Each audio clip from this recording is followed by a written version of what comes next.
Bonjour à tous, j'espère que vous allez bien. Vous êtes les bienvenus chez Cuisine Malia. Aujourd'hui, je vous propose une recette de couscous succulente et délicieuse. C'est un plat traditionnel maghrébin, une recette facile et délicieuse d'un savoureux couscous à la viande et courge. Je vous laisse suivre ma recette en vidéo. Si vous aimez, n'hésitez pas à vous abonner, à partager la vidéo avec vos amis et la famille. Si vous voulez me contacter sur Instagram, Facebook, c'est Cuisine Malia وvous êtes les bienvenus. مرحبا بكم الناس الكل في كوجينة مالية. اليوم اصحابي وحبايبي باش نحضروا وصفة عائلية ووصفة شتوية كسكسي بالحمى العلوش والقرع الأحمر. كيما تعرفوا المغرب العربي الكبير معروف بالأكلة هذه وكل بلاد كيفاش تحضر الكسكسي متاعها. الحقيقة راهو فما عدة طرق باش نحضروا بها الكسكسي. مثلا في تونس الكسكسي إذا كان باش نحضروه المناسبة كبيرة وإلا عنا ضيف نحضروه بالزبيب والحمص والحمى العلوش. أما إذا كان باش نحضروه عائلي نحضروه بأي نوعية متاع خضر. وصفتنا اليوم الحقيقة تسحق باش تجربوها، وصفة مزيانة برشا وبنينة على الآخر. أيا نمشيو نشوفوا المقادير وطريقة التحضير.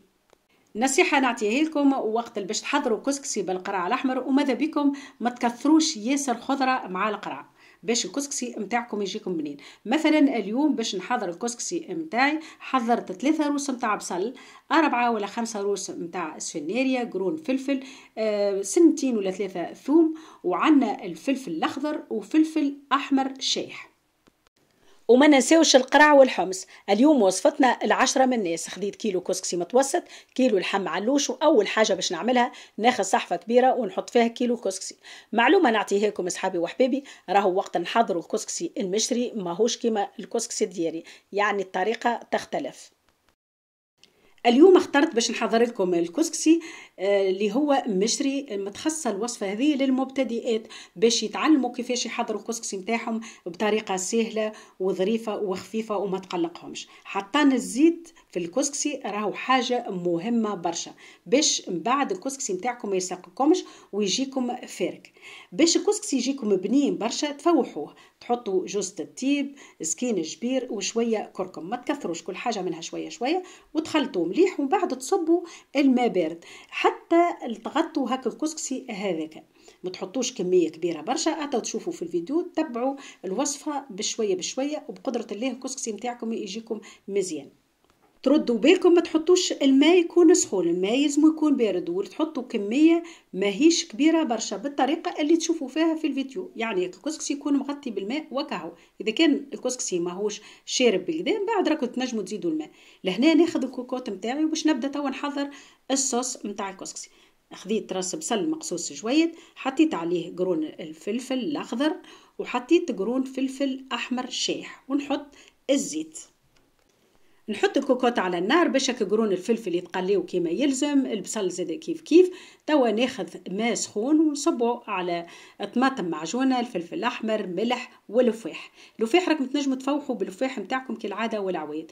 انا الحقيقه حطيت تابل وكرويه، ملح، شويه فلفل احمر وطماطم معجونه، وحطيت مغرفه صغيره نتاع سكين الجبير ومغرفه صغيره نتاع قرفه، وخلطهم مليح بالكدا بالكدا بالماء السخون وخليتهم يرتاحوا على رواحهم. لهنا نرجعوا للكوكوط نتاعنا، البصله تقلى، الفلفل كيف كيف. توا باش نحطوا اللحم ونقلوه زاده كيف كيف. ما تتفجعوش، البصل راهو ماهوش محروقه خاطر قليله معاه القرن الفلفل الاحمر هذاك علاش اللون نتاعو اتبدل. توا باش نحطوا اللحم يتقلى ونزيدوا نحطوا عليه الطماطم هذيك اللي خلطناها بالماء. الطماطم راهي حاجه مهمه وقت نحطوا عليها الماء السخون، خاطر باش هكا الطماطم تتحل الساعه قبل كل شيء وقت نقلوها ما تتحرقش. وثاني حاجه لفاح زاد كيف كيف يتحل ويعطي بنه على بنه اكثر واكثرين. به لهنا ناخذوا الماء السخون وباش نمرقوا الصوص متاعتنا الكميه اللي لازمتنا متاع ماء. كما تعرفوا اللحم العلوش فيه ساع يطيب، حطيت معاه الحمص. اذا كان يكون كبير شويه ما تحطوش الحمص في الاول، تغلوا الساعه اللحم مده 10-15 دقيقه ومن بعد تحطوا الحمص. اما اللحم اللي حطيته اليوم علوش الحقيقه تو فيه ساع يطيب هو الحمص بالضبط. به نسكر الكوكوط نتاعي ونخلي اللحم هذاك يطيب مده 15 دقيقه ما اكثرش. وصفتنا اليوم تنجموا تحضروها باللحم الدجاج بالممكن احسن وخير، تنجموا تحضروها بالقديد، تنجموا تحضروها باللحم البقري، تنجموا تحضروها بالخضره وكهوه، وكل قدير وقدره وكيما تحبوا انتم وتشتهوا. نرجعوا للكسكسي متاعنا. كما تشوفوا لهنا كيفاش شرب الماء متاعو. توا باش نخدموا بيدي كيما يلزم بالكدا ونحطه يفور مره واحده وكهو. نعاود مرة أخرى صحابي وحبابي نقول لكم الطريقة هذه راهي تخص كان الكسكسي المشري من برا، يعني كسكسي البكوات. أما إذا كان يكون كسكسي دياري راهي طريقة التطيب نتاعو مختلفة تماما، تردوا بالكم ما تطبقوهاش على طريقة الكسكسي المشري باش نكونوا لهنا متفاهمين وما تفسدوش الوصفة نتاعتكم إذا كان يكون عندكم كسكسي دياري. الكسكسي متاع الشارع الحقيقة راهو يلزمكم تخدموه بالطريقة اللي تشوفوا فيها في الفيديو بالكدا قبل ما تحطوه يفور. الكسكسي إذا كان شفتوه شايح برشا تزيدوه شوية ماء، معناها ما تتقلقوش بكل. مهم أنتم وقت تصبوا عليه الماء ما تحطوش كمية كبيرة، يجيكم ناقص ماء تنجموا تزيدوا. أما إذا كان يجيكم زايد ماء راهو يوليكم عصيدة والكسكسي متاعكم يفسد لكم.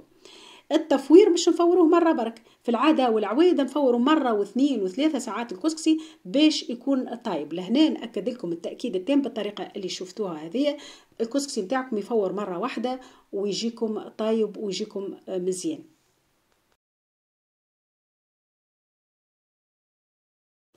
كيما تراو لهنا الخضرة تقشرت تغسلت امورها واضحة. توا باش نجيب الكوكوط متاعي وباش نحلها وباش نحط السفناريا والبصل هما اللي يطيبوا الولا خاطر يطلبوا اكثر وقت اطيب. من بعد نحط القرع متاعي وتردوا بالكم في تطيب القرع راهو ما عندوش روح، في ساعة يطيب ما يفوتش 15 دقيقة.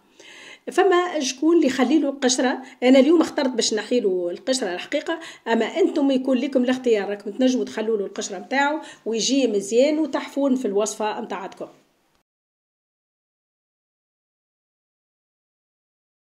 كيما تراو لهنا الكسكسي متاعنا حضر كل كعيبه وحدها، الصوص زاد كيف حضرت.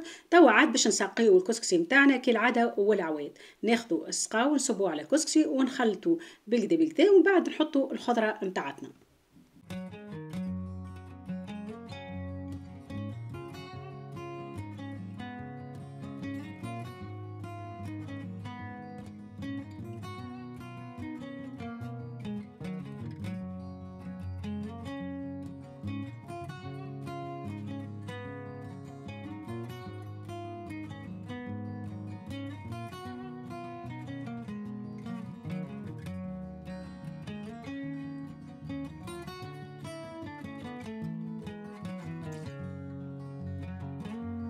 اصحابي وحبيبي الكسكسي متاعنا حضر ما شاء الله لا واحد، ريحته فوحه في الدار البنه لا تطاق. ان شاء الله عجبتكم الطريقه، ان شاء الله عجبتكم الوصفه. ما تنسونيش في الاشتراك في القناه اذا كنتم مش مشتركين، تفعيل الجرس وهذا فضلا وليس امرا. اذا كنت تحبوا تتصلوا بي على الانستغرام والا الفيسبوك راهو كوزين ماليه، بصدر رحب نجاوبكم على اي سؤال تسالوه. اذا كنت تحبوا تشوفوا الوصفات الاخرين بتاع الكسكسي التونسي والكسكسي الجزائري والكسكسي المغربي راهم موجودين على القناه، ما عليكم كنتوا تمشيو تعملوا دوره وتشوفوهم من الاول حتى الاخر. صحابي وحبيبي ما يبقى لي كنقول لكم شيء طيبه، تبقوا على خير وفي امان الله والى اللقاء.